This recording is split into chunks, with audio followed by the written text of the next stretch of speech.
The goddess has spoken.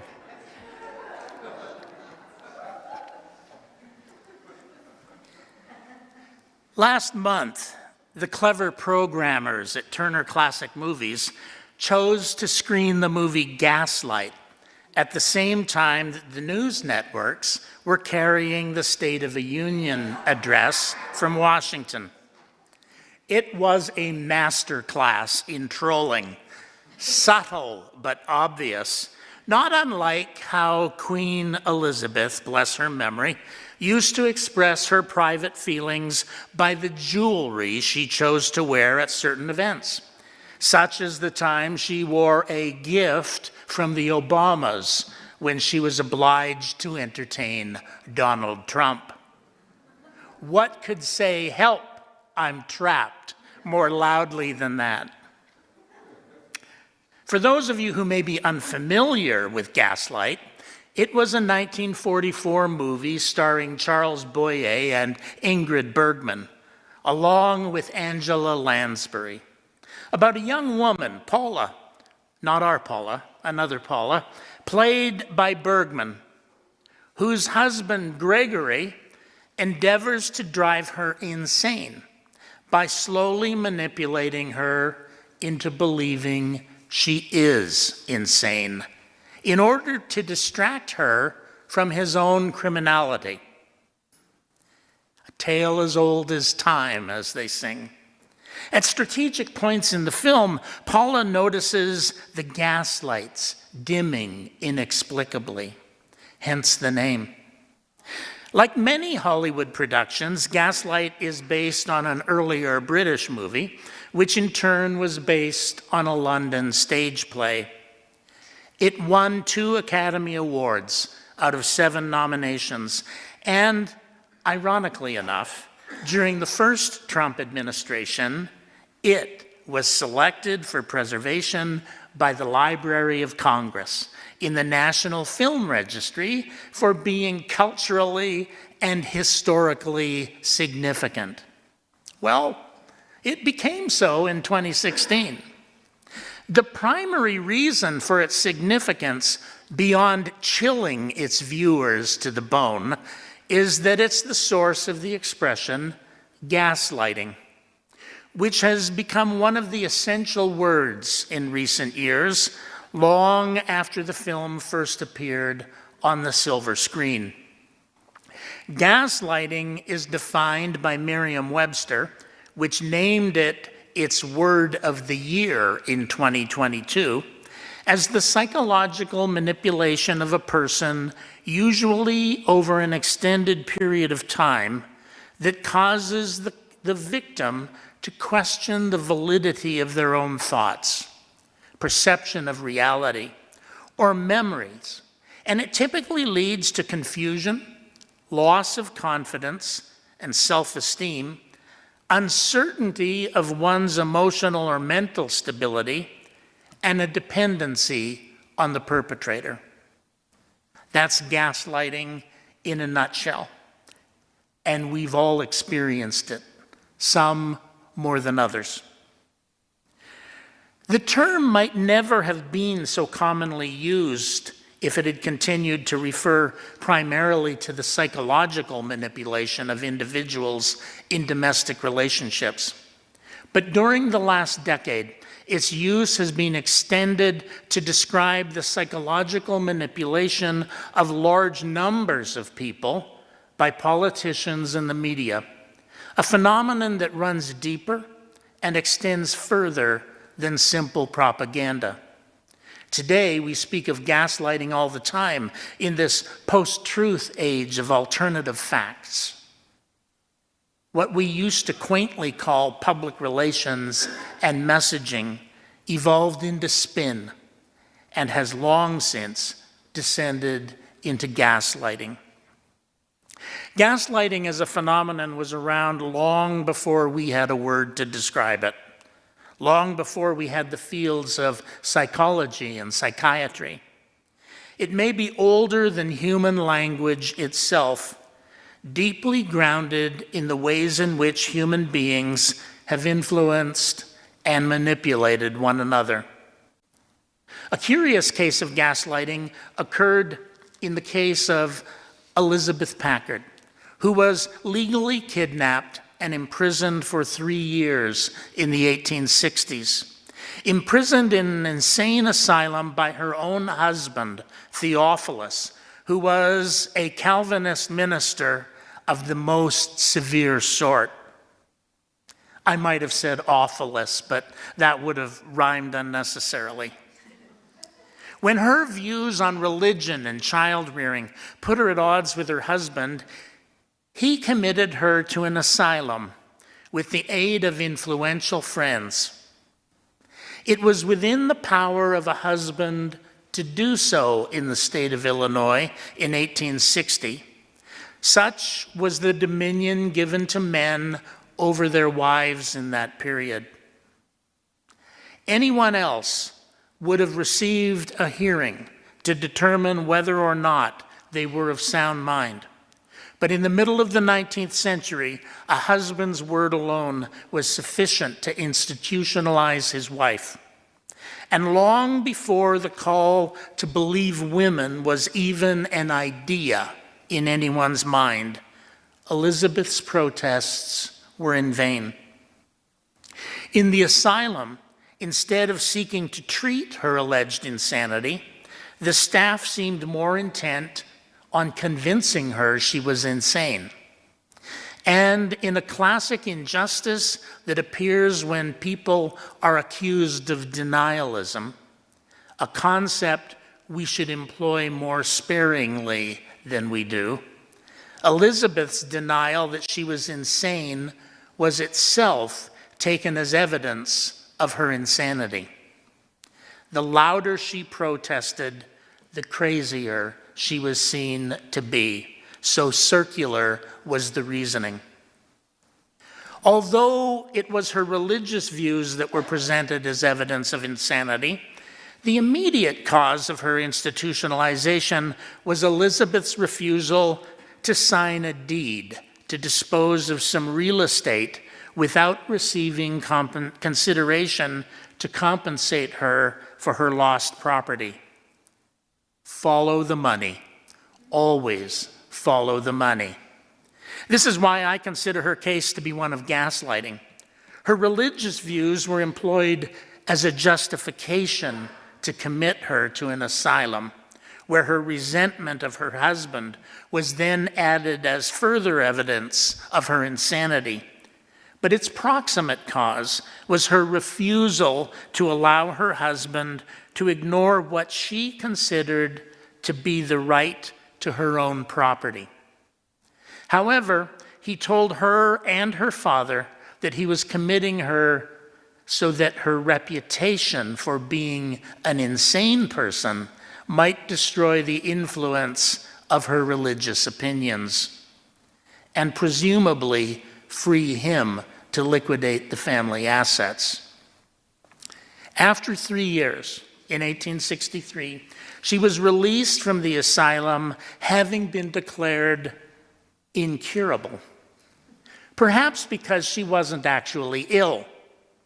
And her husband then imprisoned her in a room at home, where the door was locked and the window nailed shut. Somehow she managed to get a note to a sympathetic neighbor, Sarah Hazlitt, who took the letter to Judge Charles Starr, who issued a writ of habeas corpus. Theophilus was summoned to bring Elizabeth to the judge's chambers, and after he met with them, the judge ordered a jury trial to determine whether or not Elizabeth was insane. The trial itself was something of a spectacle, lasting 5 days. And Theophilus's lawyers presented evidence that she held unorthodox religious views, argued with her husband, and even sought to leave his congregation. Can you imagine it? The scandal of it all. One of these witnesses, Dr. J.W. Brown, who helped have Elizabeth committed, explained why he had concluded that Elizabeth Packard was insane, having spied upon her as a visiting salesperson without revealing he was a doctor. At the end of his testimony, Dr. Brown summarized in 15 points his reason for finding her insane, repeating himself with 2 of the points, or rather 4 of the points that should have been 2, and closing with her viewing the subject of religion from the austeric standpoint of Christian exegetical analysis and agglutinating the polysynthetical ectoblasts of homogeneous asceticism. Let me repeat that statement in case you missed the finer points of it. Her viewing the subject of religion from the austeric standpoint of Christian exegetical analysis and agglutinating the polysynthetical ectoblasts of homogeneous asceticism. It is reported that the witness left the stand amidst roars of laughter, and it required some moments to restore order in the courtroom. Well, this wasn't exactly the Scopes trial. Dr. Brown looked every bit as foolish as William Jennings Bryan did 3 generations later. The people in the courtroom clearly concluded that the doctor was something of a clown. Do any of you have even the foggiest idea of what Dr. Brown meant?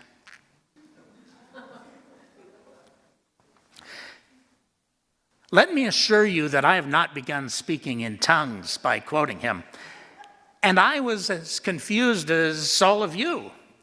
I studied theology for a very long time, and I had almost no idea what he could possibly have been talking about. So, desperate to understand what this theological jargon deployed as psychobabble meant, I turned to artificial intelligence, which, and this is kind of scary, in addition to linking the phrase correctly to Elizabeth Packard's trial, explained that in everyday English, Dr. Brown was referring to Elizabeth's shift towards subjective, internal interpretation of Christianity, rather than accepting traditional, dogmatic doctrines imposed by her husband and church. Huh? Does that make a little more sense? That sounds like what religious liberals have been doing for generations. This is us. At the conclusion of the trial, the jury deliberated for only 7 minutes before returning its verdict that Elizabeth Packard was sane. Having been legally kidnapped, she was at last legally redeemed. Almost. By the time she returned home, Theophilus had sold their furniture, confiscated her wardrobe, and rented their house to someone else. And thus began her legal battle to recover her property and custody of her 6 children, and her political battle to reform the laws governing married women and all people who were considered unfit to manage their own affairs. But what are we to make of her Christian exegetical analysis and agglutinating the polysynthetical ectoblasts of homogeneous asceticism?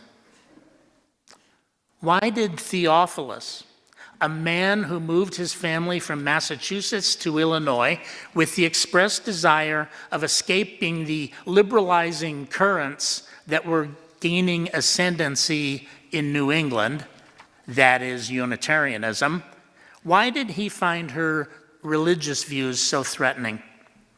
Well, she had come under the influence of Swedenborgianism and Universalism, both of which were gaining popularity at the time. Swedenborgianism, better known as in North America as the Church of the New Jerusalem, took its inspiration from the teachings of 18th century Swedish mystic Emanuel Swedenborg, who also had an influence on Ralph Waldo Emerson and the other New England transcendentalists. And Universalism? Well, that was the faith of some of our spiritual ancestors. Elizabeth denied the Calvinist doctrine of human depravity. That terrible dogma that our natures are depraved has ruined its advocates and led astray many a guileless, confiding soul, she declared. Why can we not accept of God's well-done work as perfect, and instead of defiling, perverting it, let it stand in all its holy proportions, filling the space God designed it to occupy, and adorn the temple it was fitted for? She was something of a poet, too. I, for one, she continued, am determined to be a woman, true to my nature. I regard my nature as holy, and every deviation from its instinctive tendency I regard as a perversion, a sin. To live a natural, holy life I regard as my highest honor, my chief glory. Likewise, Elizabeth had come to believe in universal salvation, that the same fate awaited us all. I am not now afraid of being called insane if I avow my belief that Christ died for all humankind, she insisted, that no rebellious child of God's great family will ever transcend his ability to discipline into entire willing obedience to his will. Can I ever believe that God loves his children less than I do mine? And has God less power to execute his kind plans than I have? Now, I need to say that Elizabeth Packard was hardly a liberal, as we would understand the term today. She was simply a sincere and inquiring Christian who disputed some of Calvinism's central tenets while embracing unconventional ideas that Calvinists found uncomfortable, even threatening. Even by the standards of her own time, her opinions were hardly radical, and most were thoroughly conventional. For instance, she viewed the union of marriage as a partnership, but she accepted the idea that a wife was the junior partner. She simply insisted that what she saw as her natural rights as a woman be respected by her husband and by the state. Still, although her overall religious perspective was quite conventional, she insisted that she was entitled to her own views. Yes, I insist upon it, she said. That is my own individual right to superintend my own thoughts. And I say farther, it is not my right to superintend the thoughts or conscience of any other developed being. My individuality has been naturally developed by a life of practical godliness, and so that I know what I do believe, as is not the case with that class in society who dare not individualize themselves. I have become so radical, she continued, as to call in question every opinion of my educated belief, which conflicts with the dictates of reason and common sense. Henceforth, I am determined to use my own reason and conscience in my investigation of truth, and in the establishment of my own opinions and practice, I shall give my own reason and conscience the preference to all others. From 1863 until her death in 1897 at the age of 80, Elizabeth devoted herself to fighting for the rights of women, especially married women, and challenging the power of insane asylums, writing several books and campaigning across the states. Married woman needs legal emancipation from married servitude, she said, as much as the slave needed legal emancipation from his servitude. Curiously enough, though, she and Theophilus neither reconciled nor divorced, and when he became destitute, she supported him until his dying day. Cannot there be laws enacted by which a married woman can stand on the same platform as a married man, she asked? That is, have an equal right at least to the protection of her inalienable rights? And is not this our petition for protection, founded in justice and humanity? Like Paula in the movie Gaslight, Elizabeth Packard prevailed and prospered. But gaslighting continues in the households and institutions of the modern world. It continues to be used as a weapon that some deploy to manipulate others to their own purposes. In the 19th and 20th centuries, and for long before, women were its primary victims. And if the Epstein files have taught us anything, women continue to be victimized by it. But every one of us is vulnerable to gaslighting by family and friends, intimate partners and strangers alike.